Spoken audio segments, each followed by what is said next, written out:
வீட்டுக்கு யாரோ வந்திருக்கிற மாதிரி வீட்டுக்கு வெளியே கால் தடம் இருக்குது. ஆனால் வீட்டை விட்டு வெளியே போன கால் தடம் இல்லை.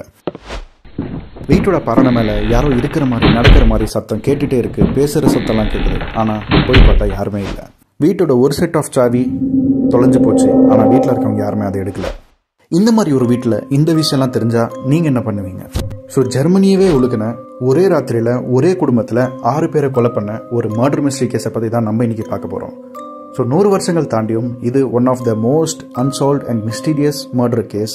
இந்த ஒரு கேஸில் எப்படி இந்த கொலைகள் எல்லாம் நடந்துச்சுங்கிறது ஒரு மிஸ்ட்ரினா, இந்த கொலைங்களுக்கு முன்னாடி கொலைக்கு அப்புறம் நடந்த நிறைய ஆச்சரியமான விஷயம், விசித்திரமான விஷயம் தான் இதை இன்னும் மிஸ்டீரியஸ் ஆக்குது.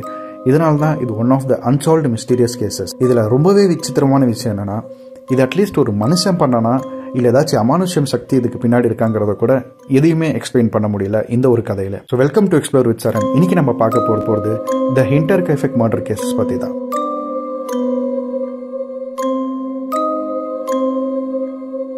நூறு வருஷங்களுக்கு முன்னாடி, இன்னும் சரியாக சொல்லணும்னா 103 வருஷத்துக்கு முன்னாடி, 1922 வருஷத்தில் ஜெர்மனியோட முக்கியமான ஸ்டேட்டான பெவேரியாவில் அதோட கேபிட்டலான மியூனிக்ல இருந்து 70 கிலோமீட்டர் ட்ராவல் பண்ணி போனீங்கன்னா தான் கைஃபெக்குங்கிற வில்லேஜ் வரும்.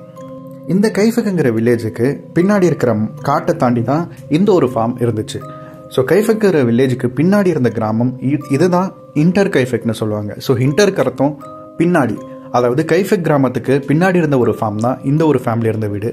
அதனால தான் ஹிண்டர் கைஃபெக் அப்படிங்கிற பேர் இந்த ஒரு இடத்துக்கு வந்துச்சு. ஸோ இந்த ஒரு ஃபார்ம் ஹவுஸ், இந்த ஃபார்ம் ஹவுஸ் ஒட்டியும் இவங்களோட கொட்டகம் இருந்துச்சு. அதாவது ஆடு மாடு எல்லாம் வளர்க்குற ஒரு இடமும் இவங்க இது தான் இவங்களும் இந்த ஒரு வீட்டில் வாழ்ந்துட்டு இருந்தாங்க. இந்த ஒரு குடும்பத்தில் மொத்தம் ஒரே குடும்பத்தை சேர்ந்த 5 பேர் வாழ்ந்துட்டு இருந்தாங்க. ஸோ குடும்பத்தோட தலைவரான ஆண்ட்ரியஸ் குரூபர், அவங்களோட ஒய்ஃப் கசிலியா குரூபர், இவங்களோட பொண்ணு விக்டோரியா குரூபர். ஸோ இவங்களுக்கு 35 வயசு. இவங்க ஒரு வீடோ, ஏன்னா இவங்களோட ஹஸ்பண்ட் வந்துட்டு வேர்ல்டு வாரில் ஒரு போர் வீரராக இறந்துட்டாரு. விக்டோரியாவுக்கு 2 பசங்க, கசிலியா கேப்ரியல் அப்படிங்கிற ஒரு 7 வயசு பொண்ணும், ஜோசப் கேப்ரியல்ங்கிற 2 வயசு பையன். இவங்க எல்லாருமே இந்த ஒரு வீட்டில் தான் ஒன்றா வாழ்ந்துட்டு இருந்தாங்க. ஸோ ஒரு ஸ்ட்ரிக்டான அப்பா, அவரோட பேச்சை கேட்டு நடக்கிற குடும்பம், இப்படி தான் இந்த ஒரு குடும்பம் வாழ்ந்துட்டு இருந்துச்சு. ஏன்னா ஆண்ட்ரியஸ்ங்கிறவர் பொதுவாகவே ரொம்ப கோபம் கொண்டவர். ஸோ கொஞ்சம் கஞ்சமான மனுஷனாக தான் சொல்லப்படுது. வீட்டை சுற்றி யார்கிட்ட வேணால் எப்போ வேணால் சண்டை போடுவார். இதனாலே இவங்களோட நெய்பர்ஸ், பக்கத்தில் இருக்கவங்க யாருமே இவங்ககிட்ட அந்தளவுக்கு வச்சுக்கிறது இல்லை. சில டைமில் இவருக்கு கோவம் வந்தால் சொந்த பொண்ணையே, சொந்த ஒய்ஃபையே கூட அடித்ததாகவும் கதை இருக்குது. இது எல்லாத்தையுமே மீறி கூட இவங்க எல்லாருமே ஒன்றா அதே வீட்டில் தான் வாழ்ந்துட்டு இருந்தோம். ஸோ இப்படி தான் இருந்தாலும் கூட எவ்ரி சண்டே இந்த ஒரு குடும்பத்தில் இருக்க பொண்ணுங்க சர்ச் போகிறத மிஸ் பண்ணதே இல்லை. இப்படி நல்லா போயிட்டு இருந்த இந்த ஒரு வாழ்க்கையில தான் சடனாக அமானுஷ்யம் ஆரம்பிச்சிச்சு.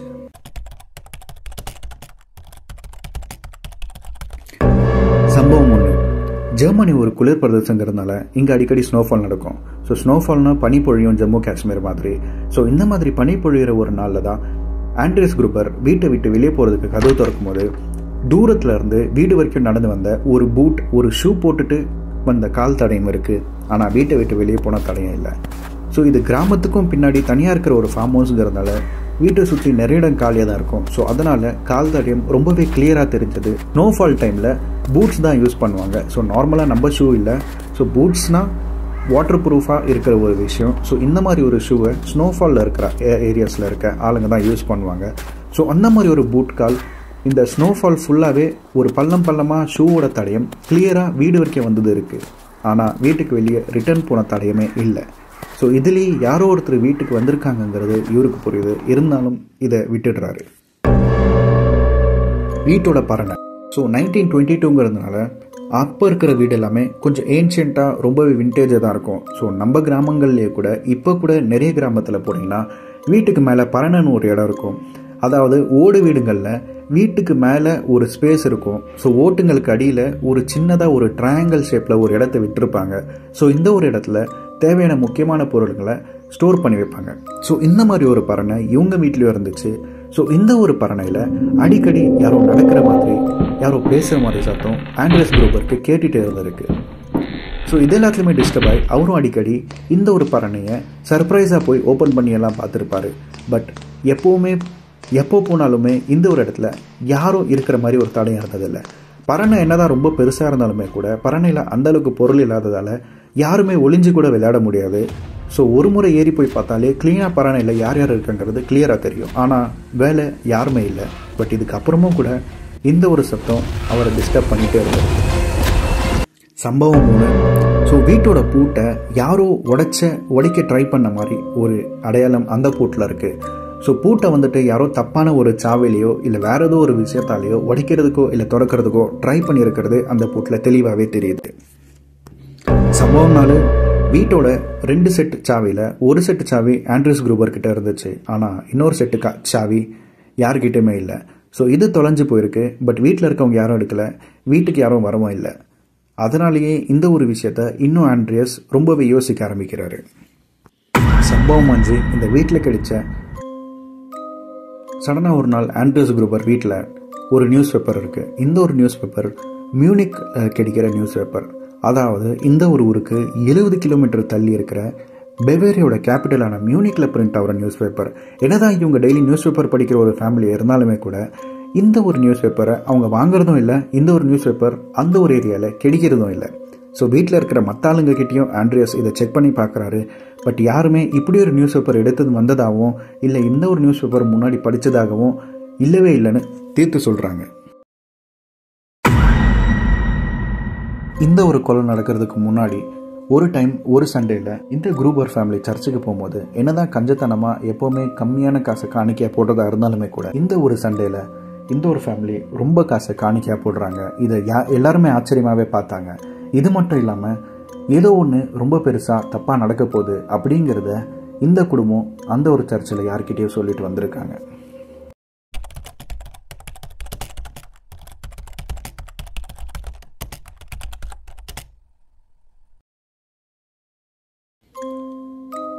ஆல்ரெடி வீட்டில் வேலை செஞ்சுட்டு இருந்த வீட்டோட வேலைக்காரி வேலை வீட்டுக்கு போனதால் ரொம்ப நாளாவே இவங்க ஒரு வேலைக்காரியை தேடிட்டு இருக்காங்க.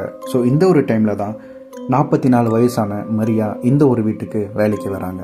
இவங்க இந்த வீட்டுக்கு வந்த டேட் 31 மார்ச் 1922. இந்த 6 பேரும் இறந்ததும் இதே ராத்திரியில தான்.